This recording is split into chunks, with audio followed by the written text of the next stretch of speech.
식사 다 하고 오셨어요? 예, 감사합니다.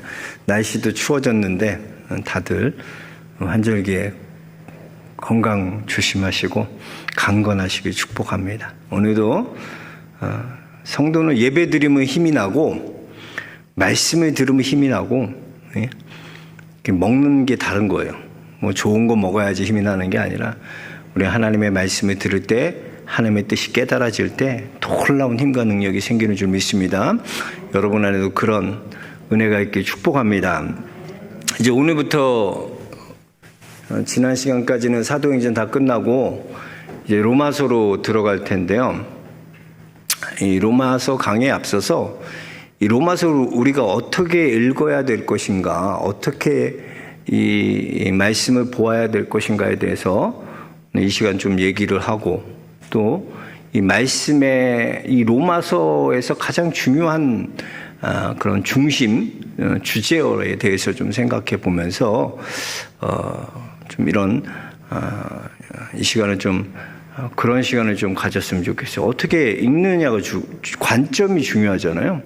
이 말씀을 어떻게 어떤 관점을 가지고 또 어떤 시각으로 이 말씀을 이해해야 되나 우리가 참 중요합니다. 그래서 우리가 로마서를 먼저 바르게 이해하기 위해서는요, 이 로마서가 쓰여졌던 당시 1세기의 상황으로 돌아가서 우리가 먼저 바울이 어떤 상황에 처해 있었던가, 그 바울의 상황에 대해서 어떤 상황 가운데 바울이 이 로마서라는 편지를 쓰게 됐을까를 생각해 봐야 되고, 또 하나는 이 로마 교회죠. 로마 교회가 지금 어떤 상황 가운데 놓여 있기에 바울이 로마 교회에 이 편지를 쓰게 되었는지를 우리는 먼저 살펴보아야 하는 것입니다.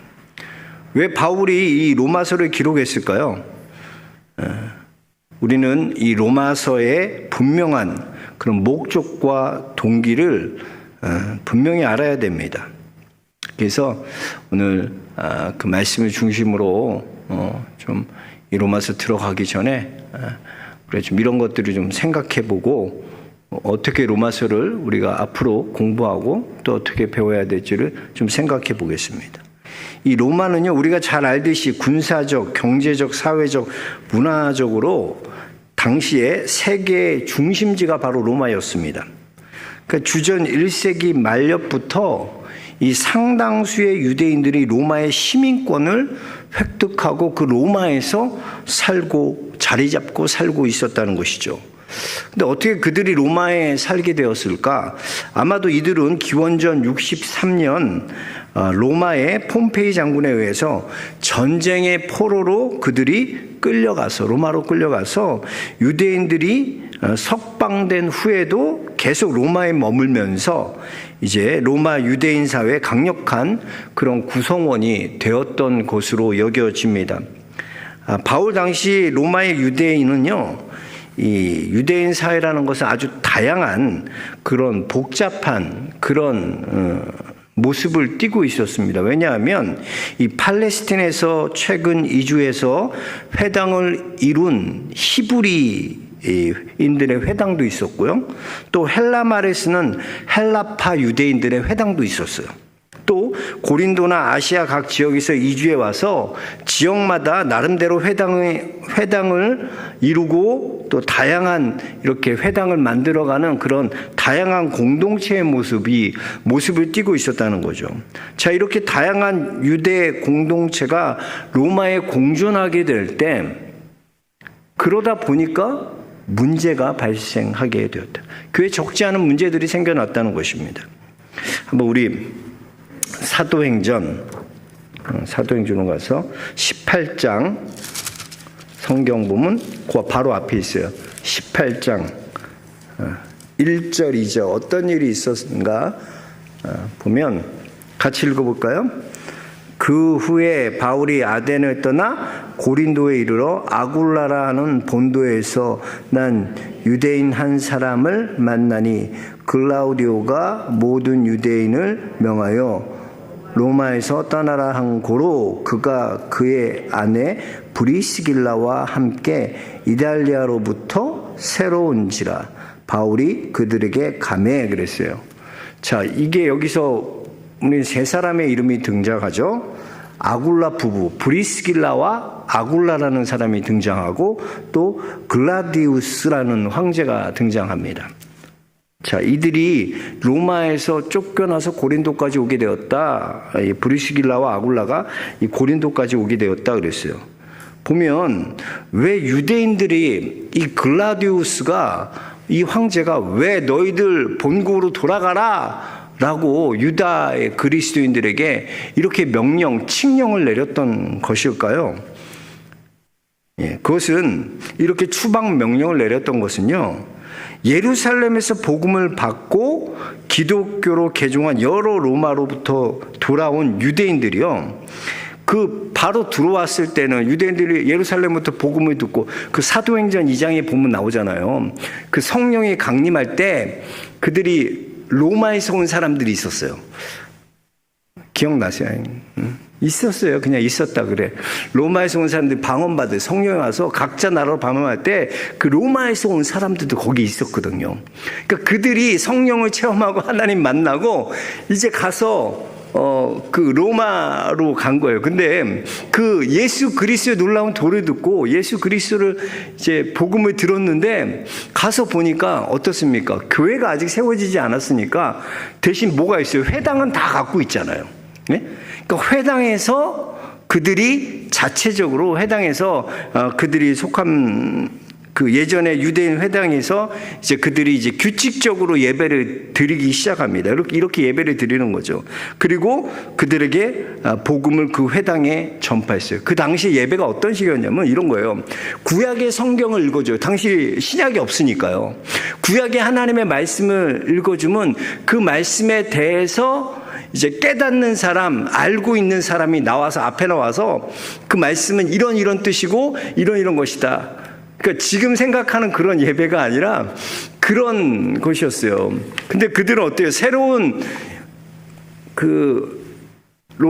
사도행전 2장에서 그 로마의 그 예루살렘에 있었던 방언을 받고 은혜를 받았던 사람들은 어떤 복음을 들었습니까? 선지자 이사야를 통해 약속하신 구원이 이 예수 그리스도를 통해서 성취되었다는 것을 그들은 배웠잖아요.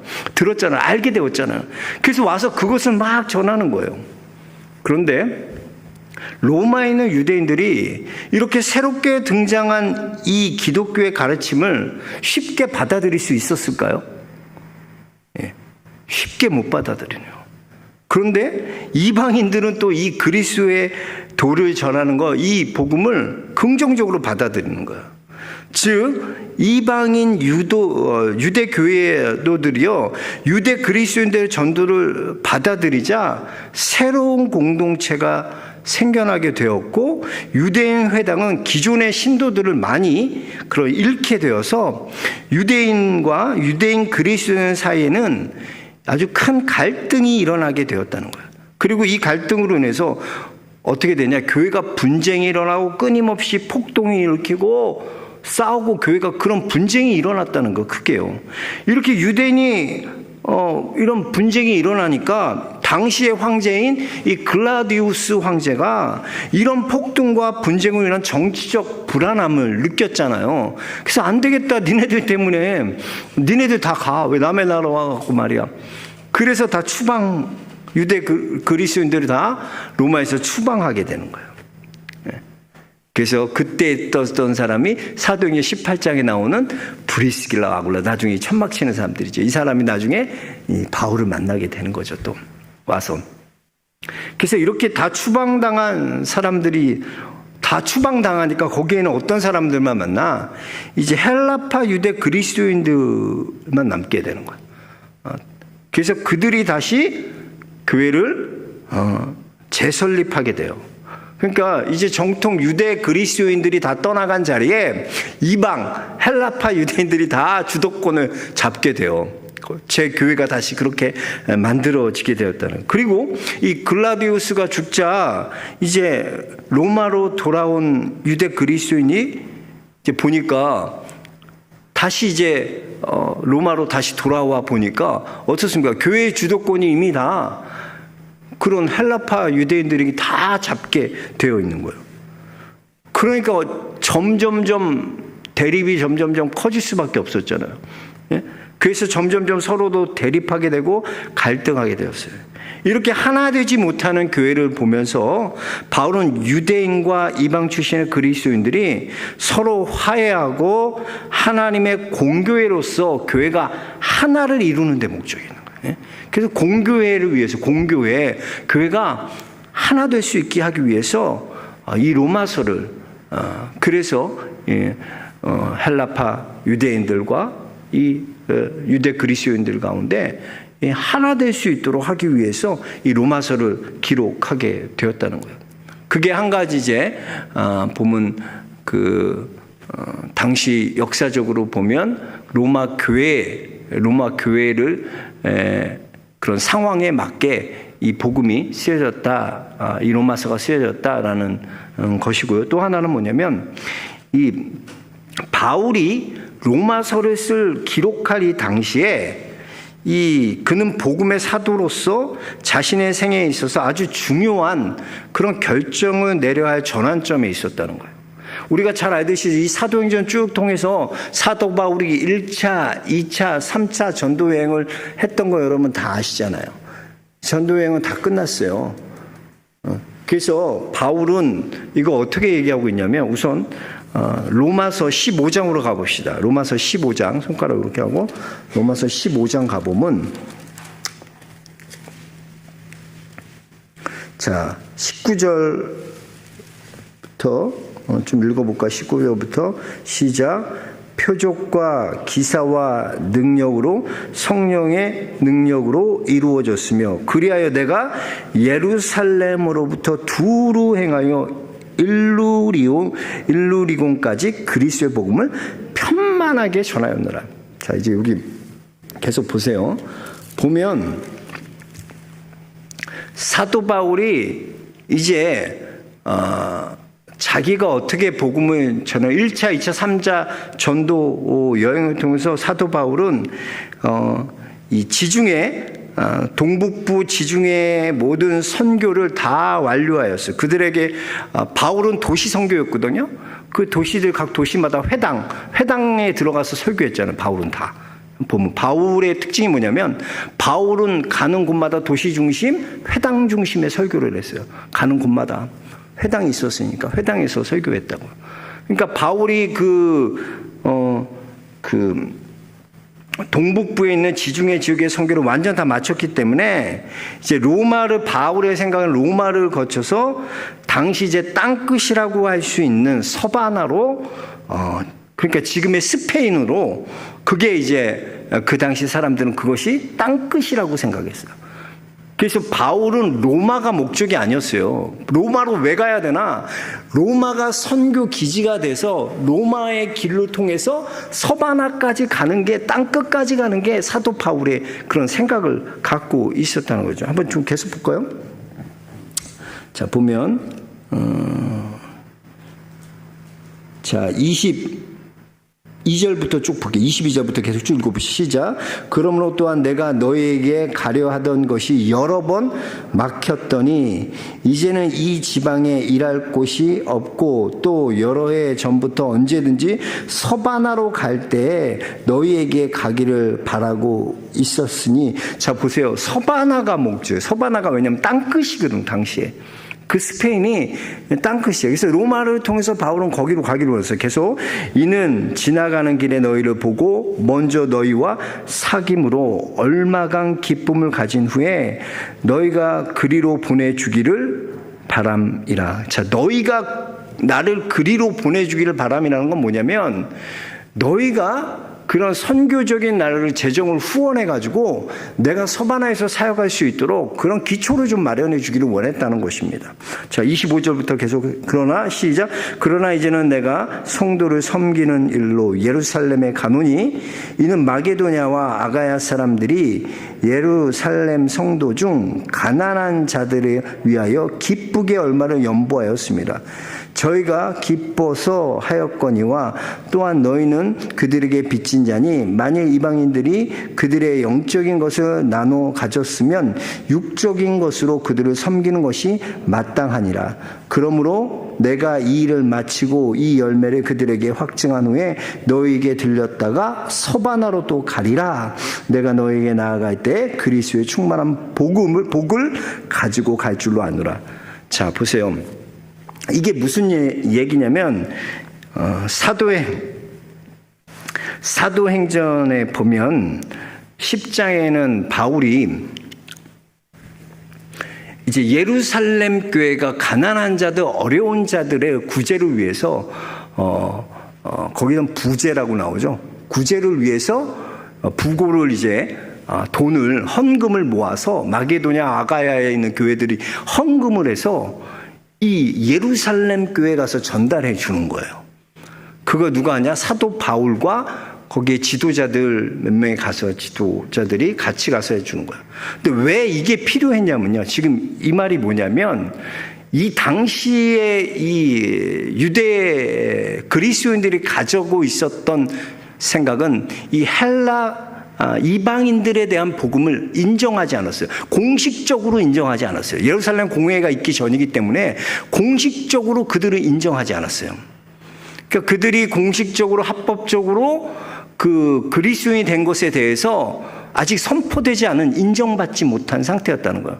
그래서 바울이 직접 가서 그 구제 헌금을 전해주는 것은요, 그냥 헌금으로서 어려우니까 우리가 이렇게 이방 교회인데요, 이렇게 우리 큰 형님 교회 이렇게 어렵다 그래갖고 저희가 이렇게 갖고 왔습니다. 도우려 드리려고 이렇게 구제하는 겁니다. 그런 헌금의 의미도 있지만 더 큰 의미 뭐냐면 바로 지금 이방인들이 그리스도인이 된 것에 대해서 합법적으로 합당하게 그것을 인정하고 받아들여서 그들의 긴장 관계가 이 와해대로 하나가 될 수 있도록, 화해될 수 있도록 그것을 위해서 사도 바울이 그 예루살렘에 직접 가서 복음을, 헌금을 가지고 가게 되는 것이죠. 근데 보면 또 우리가 알듯이 그 예루살렘 가면 위기가 많아요. 왜냐하면 당시에 바울이 어떤 위기가 있었냐면 바울을 싫어하는 유대인들이 있거든요. 유대 그리스도인들이 있거든요. 그러니까 그들은 자기들이 주장하는 정통 유대 그리스도인들이에요. 그러니까 바울이 이방인에 대해서 구원이 있다, 이방인도 예수 그리스도를 구주로 믿고 구원을 받는 것에 대해서 그 도에 대해서 받아들이지 않는 거예요. 인정하지 않는 거예요. 그래서 아주 사도 바울을 난감하게 만들고 어려워하게 하고, 그래서 이 사도 바울의 사도성 문제에 대해서 계속 반론을 제기했던 그런 반대자들이 있었어요. 반대편에서도. 그러니까 생각해보면 로마 교회에 그런 분명히 바울을 좋아하는 사람도 있고 바울에 대해서 그런 나쁜 소식을 들은 사람도 있었을 거 아니에요. 그러니까 사도 바울이 반대편에 서 있는 사람이나 아니면 자기를 옳게 보는 사람이나 모두에게 공통적으로 자기의 그 오해에 대해서 내가 전하는 것은 오직 예수 그리스도의 복음인 것에 대해서 그들에게 인정을 받아야 돼요. 그들에게 알려줘야 돼. 내가 전하는 건 이런 거야. 너희들이 잘못 알고 있고 오해하는 유대 그리스도인들이 있는데 내가 전하는 하나님의 복음은 이것이다 라고 얘기를 해줘야 될 거 아니에요. 그래야 그들이 알고 이해할 거 아니에요. 왜냐하면 로마 교회는 바울이 세운 교회가 아니에요. 로마 교회는 누가 세웠는지 몰라요. 베드로가 세웠다는 설도 있는데 그건 맞지 않는 것 같아요. 왜냐하면 바울이 그러면 그 로마 교회에 갈 필요 없죠. 바울은 남의 터 위에 세지 않는데. 그러니까 그것은 맞지 않고요. 하여튼 어떻게 가게 되었는지, 교회가 세워졌고 그 교회들이 로마에 많이 세워졌는데 어떻게 누구에 의해서 세워졌다는 건 모르는데, 그러니까 세운 사람이 바울이 아니니까 바울이 그런 힘이 있겠어요? 별로 없죠. 얼굴 보지도 않고 마주치지도 않아서 누가 보세요. 여기 교회도 목회해보면 뭐 어렵다고 누구 도와주세요 편지 오고 문자 오고 전화 오고 많이 와요. 내가 생판 모르는 사람, 아무것도 모르는 사람인데 뭐 이렇게 편지 끌어와서 도와주세요, 뭐 해주세요. 그러면 그게 다 도와줄 수 있어요, 여러분? 그게 안 돼요. 내가 전혀 일면식도 없고 상황도 모르는데 요즘 세상에 얼마나 거짓으로 그렇게 쓰는 사람들이 많은데 그렇게 얻어가는 사람 많은데 그거 다 할 수가 없잖아요. 근데 바울이 로마 교회에서도 마찬가지예요. 바울이 그런 사도성을 인정받고 바울의 복음을 확실하게 인정을 받아야 돼요. 그래서 바울이 이 로마서를 바울 편에서는 그래서 내가 이 로마서를 쓰게 됐다는 거예요. 그래서 결론은 뭐냐면 바울은 로마가 목적이 아니에요. 로마를 통해서 어디로 가요? 서바나로 가야 되는데 그 과정에서 이 로마 교회가 내게 선교할 수 있도록 서바나로 가는 그런 선교의 기지가 될 수 있도록 이 로마 교회가 나를 도울 수 있도록 그렇게 편지를 쓰는 것이죠. 그래서 우리는 두 가지 관점을 다 복합적으로 봐야 돼요. 그래서 당시 그 로마 교회에 갖고 있었던 로마 교회의 문제와 또 바울이 바울이 어떠한 입장이었는지 또 어떤 생각을 가지고 그들에게 이 편지를 썼는지를 우리가 제대로 알고 이 로마서를 봐야지 로마서를 더 분명하게 하나님의 뜻을 알 수 있게 되는 것입니다. 그리고 이 로마서에서 가장 중요한 그 중심 주제어가 뭐냐면 의라는 거예요. 의.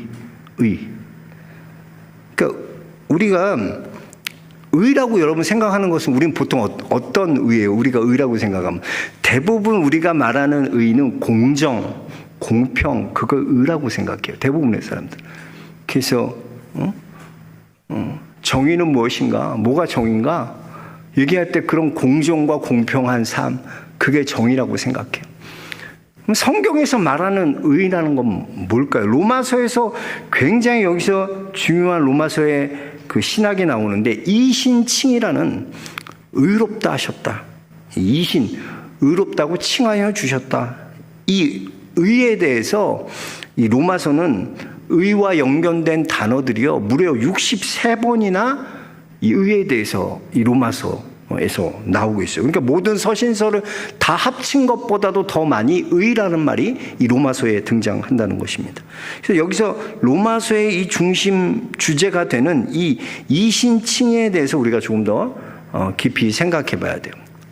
좀 어려울 수 있는데 잘 들어야 돼요. 첫 시간이니까 그러니까 그 명확한 조금 여러분들이 이런 거다라는 느낌을 좀 받아야 돼요. 자, 우리가 대부분 우리 장로교잖아요. 우리 개신교인 중에서도 우리 장로교들은 이 루터의 이런 종교 개혁자들이 말하는 이 의에 대한 신학을 많이 받아들였어요. 그래서 어떤 거냐면 사실은 의라는 것은 무엇보다도 먼저 하나님으로부터 유래되었거나 하나님께 소속되어 있거나 혹은 하나님에 의해 결정되는 것임을 보여줘야지 그게 의거든요. 즉 의라는 것은 예수 그리스도를 믿음으로 하나님과 올바른 관계를 갖게 되는 것, 하나님과 올바른 관계를 갖게 되는 게 의예요. 그래서 우리가 흔히 알고 있는 의라는 것은 어떤 거냐면 우리가 그 종교개혁자들이 갖고 있는 그런 말하는 그 의를 우리는 알고 있죠. 어떤 거냐면 우리가 아직 인간이 죄인임에도 불구하고 그가 믿는 예수 그리스도 때문에 하나님께서 그를 의롭다고 인정해 주셨다는 거, 의롭다고 선언해 주셨다는 거. 우리 이거죠.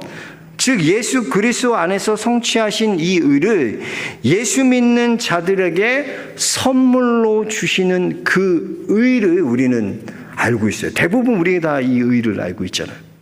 그래서 우리가 보면 우리가 칭의라고 얘기하면 뭐예요? 우리가 의로운 존재가 아님에도 하나님께서 우리 의롭게 여겨주셔서 우리가 이렇게 의로운 자가 되었다는 거죠.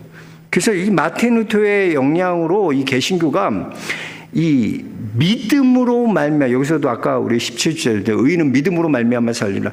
믿음으로 의롭게 되는 어떤 조건으로서의 그러니까 내가 믿음으로 나는 의롭게 되었다라는 것을 아주 강조하고 있죠. 근데 그게 잘못된 게 아니에요. 그 믿음이라는 게 없으면 안 돼요. 그런데 여러분 또 한편으로 우리가 생각해 볼 건 뭐냐면 자, 이게 좀 어려운데 우리가 의롭게 된다는 건 믿음으로 의롭게 되는 것이죠. 그죠? 내가 의로운 존재가 아니라 믿음으로 의롭게 된 거잖아요. 근데 한편으로 보면 로마서 4장 3절에 보면 아브라함이 하나님을 믿음에 그것이 그의 의로 여겨진 바 되었느니라. 자, 그러니까 우리는 내가 의롭던 존재가 되기 위해 가장 중요한 게 뭐라고 생각해요? 우리는 믿음이잖아요. 믿어야 의롭게 되잖아요. 그죠? 근데 보세요. 로마서 4장 3절에 보면 아브라함이 하나님을 믿음에 그것이 그의 의로 여겨진 바 되었으니, 여겨진 바 되었다 그래요. 즉 여기서 보면 의의 원천이 아브라함의 믿음에 있는 것이 아니라, 믿어서 내가 의롭다는 게 아니라 하나님 자신의 행동에 있음을 알 수 있습니다. 하나님의 행위에 있는 거예요. 그러니까 아브라함이 의로워서 의로운 존재, 내가 믿었어요, 하나님 믿었기 때문에 나 의로운 존재가 되었습니다 아니라 이미 하나님께서 약속으로, 언약으로 하나님께서 그것을 의로 여겨주셨기 때문에 그것이 의가 될 수 있었던 하나님의 행위의 결과라는 거죠. 행위의 결과라는 거죠. 그래서 여러분 조금 어렵지만 로마서에서 말하고 있는 의는요, 이렇게 하나님 자신의 신실하신 그런 행위, 하나님께서 이루신 하나님의 행위의 관점에서 이 의를 얘기할 수 있고요. 또 하나는 하나님이 우리에게 주신 믿음이 없이는 또 의롭게 될 수 없어요. 믿음을 선물로 주셨어요. 믿음. 이 믿음으로 우리가 의롭게 되는 이런 복합적인 그런 관점을 가지고 있다는 거예요. 그렇기 때문에 우리가 예수 그리스도의 믿음으로 의롭게 되어졌을 뿐만 아니라 이것은 믿음으로 의롭게 되었다는 것은 어떤 것인가? 우리의 삶에서도 이 내 안에 행위하신 그 예수 그리스도를 나를 통해서 그 의가 드러나는 삶을 살아가는 게 우리라는 거예요. 그게 우리의 정체성이라는 거죠.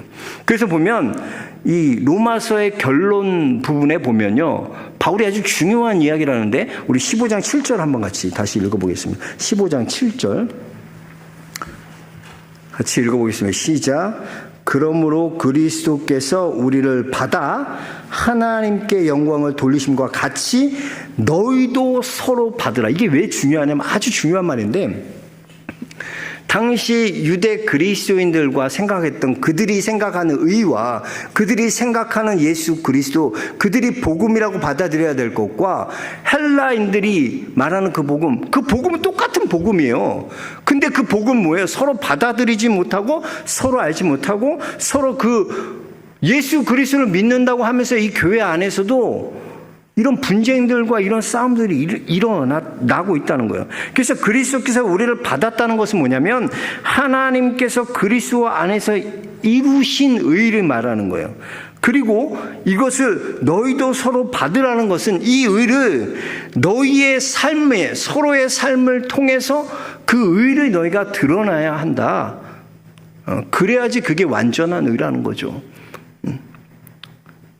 그래서 지금 로마 교회의 문제가 뭐예요? 하나님께서 그리스도 안에서 이루신 그 의를 서로의 삶을 통해서 드러나지 못하는 거예요. 그게 로마 교회의 가장 큰 문제예요. 그래서 바울은 이 일을 통해서 너희가 받은 거, 예수 그리스도의 그 의대로 너희의 삶을 통해서 서로 그 의를, 너희의 삶을 통해서 예수 그리스도가 드러나는 그 의를 드러내라는 거예요. 드러내라. 그렇습니다, 여러분. 우리도 마찬가지야. 우리가 믿음으로 의롭게 되어졌어요. 근데 여러분, 거기에서 그치는 것이 아니라 믿음으로 여러분이 하나님 앞에 의롭게 되어 있는 여러분 자신이 여러분 삶 속에서 내가 믿음으로 의로워졌던 그 하나님께서 이루신 그 의를, 영광을, 그 의를 드러내야 된다는 거예요. 드러내라. 그래서 그냥 믿고 내가 예수 그리스도 믿고 의롭게 되었어, 그게 끝이 아니라는 거예요. 더 중요한 것은 우리의 삶 가운데 이 예수 그리스도의 의가 드러나요. 그래서 여러분을 보면 우리는 예수 그리스도의 자녀잖아요. 여러분 보면 그 의가 드러나야 돼.